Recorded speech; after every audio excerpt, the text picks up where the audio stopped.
is Dr. Jessica Rose. My name is Dr. Jessica Rose, and I'm a viral immunologist and computational biologist. I've taken it upon myself to become a VAERs analyst to organize the data into comprehensive figures to convey information to the public in both published work and video mediums. Safety and efficacy are the cornerstones of the development and administration of biological products meant for human use. Risk is a measure of the probability of an adverse event occurring and the severity of the resultant harm to health of individuals in a defined population. Safety is a judgment of the acceptability of this risk in a specified situation. Efficacy is the probability of benefit to individuals in a defined population from a medical technology. Refer to slide 1. This is a bar plot that shows the past 10 years of VAERs data plotted against the total number of adverse event reports for all vaccines for the years 2011 through 2020 and for COVID-associated products only for 2021. The left bar plot represents all adverse event reports, and the right bar plot represents all death adverse event reports. There's an over 1,000% increase in the total number of adverse events for 2021, and we are not done with 2021. This is highly anomalous on both fronts. These increased reporting rates are not due to increased rates in injections and not due to simulated reporting. This has been shown using a comparative analysis of influenza data. The onus is on the public health officials, the FDA, the CDC, and policymakers to answer to these anomalies and acknowledge the clear risk signals emerging from VAERs data and to confront the issue of COVID injectable product use risks that, in my opinion, outweigh any potential benefit associated with these products, especially for children. Slide 2. This is a time series plot that shows the total cumulative number of cardiovascular, immunological, and neurological adverse events for 2021 associated with COVID products. When the cumulative absolute counts are normalized to the total number of fully injected individuals in the U.S., we can see that 1 in 660 individuals are succumbing to and reporting immunological adverse events associated with the COVID products. The underreporting factor is not considered here. Slide 3. This is a phylogenetic tree showing the emergence of the alpha and delta variants of the COVID-19 over time. The emergence of both of these variants and their subsequent clustering arose in very close temporal proximity to the rollout of the COVID products in Israel. Israeli data from the Ministry of Health and Our World in Data reveals that 98.1% המענה הקולי של 0, 5, 4, 5, 4, 5, 5, 0, 8, 3. Oh my God.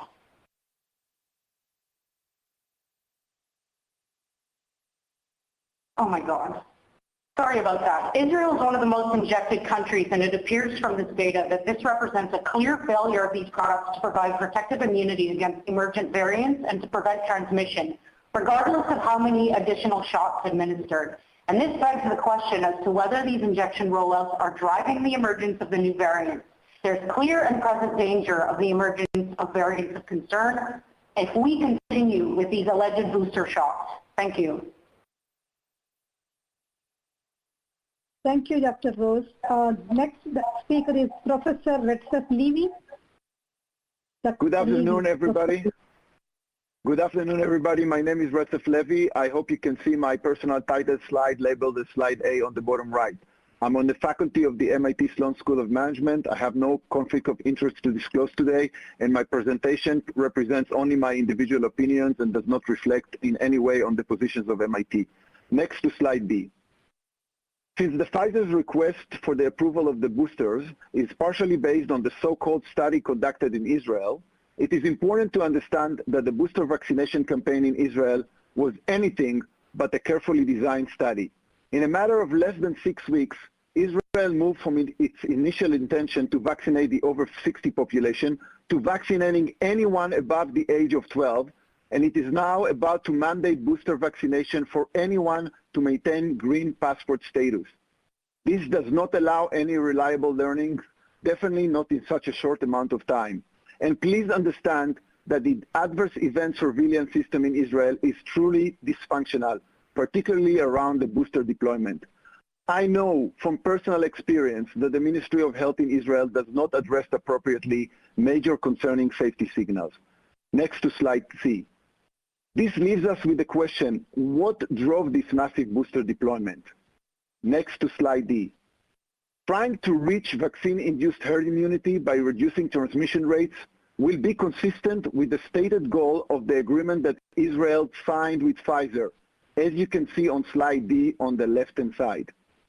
The problem is that by now we already know from mounting evidence that reaching herd immunity based on the current vaccines does not seem like a feasible or realistic goal. Not surprisingly, as you can see on the right-hand side of slide D, Israel continues to have among the highest infection rates per capita in the world. Next to slide E. You all listened to a presentation of the Israeli Ministry of Health that praises the efficacy of the boosters. I would like to caution this premature celebration and remind you that similar statements were made just 6 months ago around February on the 2 initial doses. Note on slide E on the right-hand side that COVID-19 deaths in Israel, in spite of all of the boosters, are on the rise, whereas in other countries, including many states in the US, they seem to be on downward trend at the moment. The data from Israel also highlights that the main risk of serious COVID-19 outcomes is focused to a large extent among the completely unvaccinated population and almost entirely in the over 61. On the left-hand side of slide E, you can also see data from table 1 in a research paper by the Ministry of Health in Israel that suggests that the benefit from the boosters compared to the prior 2 doses in preventing serious illness might be much more limited than desired. There is much more to say about the problems of the current booster efficacy study. Next to slide F. But let me conclude by stressing how important it is to transition from emergency strategies to long-term ones. Slide F outlines 5 important considerations in doing so. They are self-explanatory. I hope you will hold off of approving this booster for broad use, at least until such a strategy is developed. Thank you for your attention. Thank you, Dr. Levi. The next speaker is Dr. Joseph Fraiman. Hello. Please, if you can go to my first slide. Hello, my name is Dr. Joseph Fraiman, no conflicts to declare. I'm an emergency physician educated at Cornell Medical School. My residency was Charity Hospital in New Orleans, and I've been working in this region since. Where I work, over 65% of the population are not vaccinated. I'm here today to ask for help for those working the front line to help us reduce vaccine hesitancy.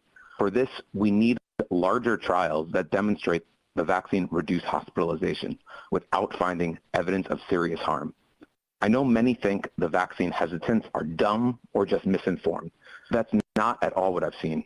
In fact, typically, independent of education level, the vaccine hesitant I've met in the ER are more familiar with vaccine studies and more aware of their own COVID risk than the vaccinated. Next slide, please. For example, many of my nurses have refused the vaccine, despite having seen COVID-19 cause more death and devastation than most people have. I asked them why refuse the vaccine. They tell me while they've seen the firsthand dangers of COVID in the elderly, the obese, diabetics, they think their risk is low. They're not wrong. Next slide, please. One nurse showed me this Oxford risk calculator. A 30-year-old female has about a 1 in 7,000 chance of catching COVID and being hospitalized over 90 days. She asked me, can I assure her that the studies found her risk of serious harm from the vaccine is lower than her risk of hospitalization? The truth is I can't. Our trials weren't big enough. They weren't big enough to identify the vaccines cause myocarditis, yet now we know they do. Next slide, please.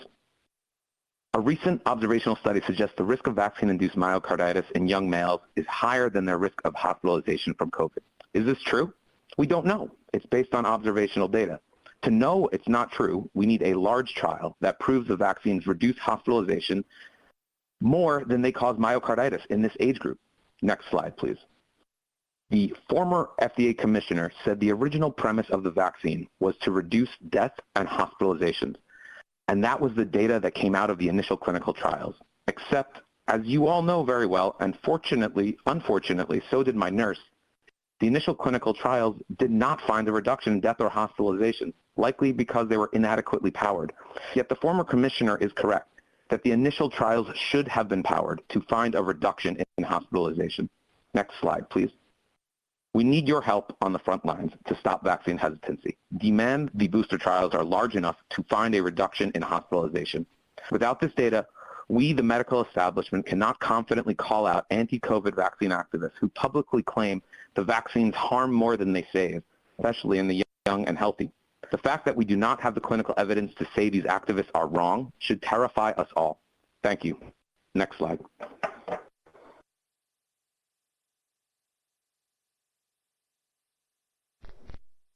Thank you, Dr. Fraiman. The next speaker is Mr. Steve Kirsch. Hi, I'm Steve Kirsch. I'm Executive Director of the COVID-19 Early Treatment Fund. I have no conflicts. Advance to slide number 4 with the elephant. I'm going to focus my remarks today on the elephant in the room that nobody likes to talk about, that the vaccines kill more people than they save. Today, we focus almost exclusively on COVID death saves and vaccine efficacy because we were led to believe that the vaccines are perfectly safe. But this is simply not true. For example, there were 4 times as many heart attacks in the treatment group in the Pfizer 6-month trial report. That wasn't bad luck. VAERS shows heart attacks happen 71 times more often following these vaccines compared to any other vaccine. In all, 20 people died who got the drug, 14 died who got the placebo. Few people notice that. If the net all-cause mortality from the vaccines is negative, vaccines, boosters, and mandates are all nonsensical. This is the case today. Death rates. Let's slide number 7, advance to the number 7 in lower part. This shows that the all-cause death light rate in 3 cases. Only the VAERS numbers are statistically significant, but the other numbers are troubling. Even if the vaccines had 100% protection, it still means we killed 2 people to save 1 life. 4 experts did analyses using completely different non-US data sources, and all of them came up with approximately the same number of excess vaccine-related deaths, about 411 deaths per million doses. That translates into 150,000 people have died. Next slide would be slide number 11, the nursing home. Now, the real numbers confirm that we kill more than we save, and I would love everyone to look at the Israel Ministry of Health data on the 90-plus-year-olds, where we went from a 94.4% vaccinated group to 82.9% vaccinated in the last 4 months. In the most optimistic scenario, it means that 50% of the vaccinated people died and 0% of unvaccinated people died. Unless you can explain that to the American public, you cannot approve the boosters. Slide number 16, please, myocarditis. The paper just posted yesterday on medRxiv entitled mRNA COVID-19 Vaccination and Development of CMR Confirmed Myopericarditis shows that the myopericarditis risk was 1 in 1,000. And that's an overall age range from 18 to 65, mean age of 33. It is not inconsistent with what the VAERS shows. Next slide would be slide number 18, gaming of the trial. It's pretty clear that the Pfizer trial results were gamed. It's statistically impossible for protocol violations to be 5 times higher in the treatment group. Why hasn't this been investigated? Slide number 19. Maddie DeGray was 12 when she enrolled in the Pfizer phase 3 trial for kids. Now she's paralyzed for life. It wasn't reported in the Pfizer results. I told Janet Woodcock there was no investigation. Please tell us why this fraud was not investigated. And finally, slide number 20, please. Early treatments are a much better alternative to boosters. The proof is that in Israel, cases are at an all-time high. In India, Uttar Pradesh is now COVID-19 free as of today. Almost nobody there is vaccinated. Thank you.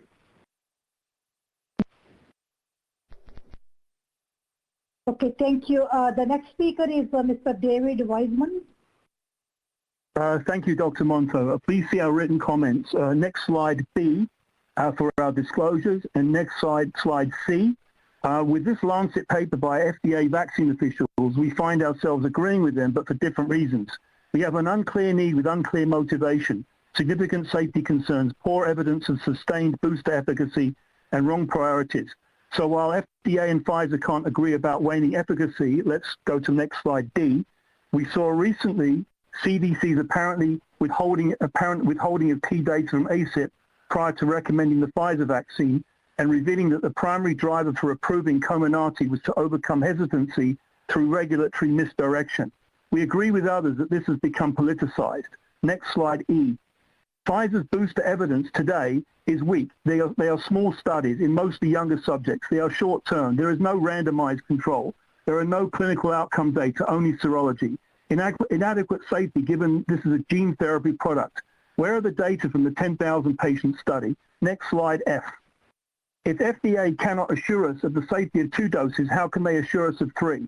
We see strong signals for death, myocardial infarction, and coagulopathy that need transparent investigation. Next slide, G. We find 3 potential pools of vaccine-associated deaths. Note the second pool among vaccinees. Next slide, H. Daily cases in Israel increase upon booster rollout compared with the same period last year. Please note the correct rollout is July the 1st at the 130 number. The Israel booster presented today has matching censoring bias seen in related studies, non-comparable populations, possible clustering bias, inadequate accounting for early vaccine effects, and a short follow-up in mainly older people. Next slide, I. Others show unexplained Israeli deaths lockstepping with booster rollout. This looks like the second pool deaths we said before in vaccinees rejected by New England Journal of Medicine in February. Next slide, J. Other safety concerns not voiced in the label are revealed in studies funded offline by NIH for menstrual disorders. Next slide, K. And offline by CDC in a disturbing revelation of an urgent need to monitor safety in pregnancy. Put this in the label. Next slide, L. Long-term safety. No cancer studies were performed. Moderna said its vaccine was a gene therapy product. Why is the FDA not requiring 5 to 15-year cancer and other studies per their gene therapy guidance? Next slide, M. We propose the term PCOVs to describe the wide spectrum of events being reported. Next slide, N. We are running out of options. Vaccine hesitancy won't be solved by bullying or coercion. Address safety, show convincing booster efficacy, revisit repurposed drugs. Next slide, O. We reverse the findings of flawed landmark studies that have misguided policy. Journals refuse to correct these defects, and Dr. Rubin's seat on this committee is a conflict. Next slide, P. This is what has to be done. Thank you very much. Peter Doshi, and thanks for the opportunity to speak. Hopefully you can see my title slide with my financial disclosure. For identification purposes, I'm on the faculty of the University of Maryland and an editor at the BMJ. I have no relevant conflicts of interest. Next slide, please, which is labeled slide A. I want to start off by asking a question. Just what problem is this third dose aiming to solve? If we have a pandemic of the unvaccinated, as our public health officials have repeatedly stated, why would a, quote, fully vaccinated person need a third dose? Next slide, B, please. The briefing document suggests the rationale for boosters is waning immunity, but the lowest vaccine efficacy figure mentioned is 83.7%. And last month, FDA approved Pfizer's vaccine stating that efficacy against symptomatic COVID is 91%. Sure, a third dose might nudge up efficacy numbers, but so too might a fourth dose and a fifth dose. The thing is, the 2-dose regimen efficacy numbers are already way higher than the 50% bar that FDA set in June last year for an approvable vaccine. Before contemplating the licensure of dose 3, shouldn't FDA first require evidence that the 2-dose regimen no longer meets the efficacy bar the agency just weeks ago said it met? If vaccine efficacy is now below 50%, let's see the data. Next slide, C, please. Let's discuss safety. When discussions about a third dose began in July, CDC Deputy Director Dr. Jay Butler said it was vital to find out if the third dose increased adverse reactions, particularly severe ones. Unfortunately, we're still in the dark. Pfizer's booster application reports on just 329 people with no control data. Now there is a Pfizer ongoing placebo-controlled randomized trial of boosters in 10,000 people not discussed in the briefing document. But this trial is unlikely to satisfactorily characterize booster safety. First, the trial is too small and the enrollment's limited to healthy participants. Second, we really need to know how safe boosters are in people who already had bad reactions to dose 1 or 2. But such people are obviously less likely to volunteer to participate in this trial. So we won't have the data to answer the question. Yet if the booster is approved, such people will surely be mandated to receive a third dose. Final slide D, please. I'll end with a question. Last week, 3 medical licensing boards said that they could revoke doctors' medical licenses for providing COVID vaccine misinformation. I'm worried about the chilling effect here. There are clearly many remaining unknowns, and science is all about probing unknowns. But in the present supercharged climate, and I'll point out that multiple members of this committee are certified by these boards, I want to ask FDA, what is FDA doing to ensure that those advising it are able to speak freely without fear of reprisal? Thank you for your attention.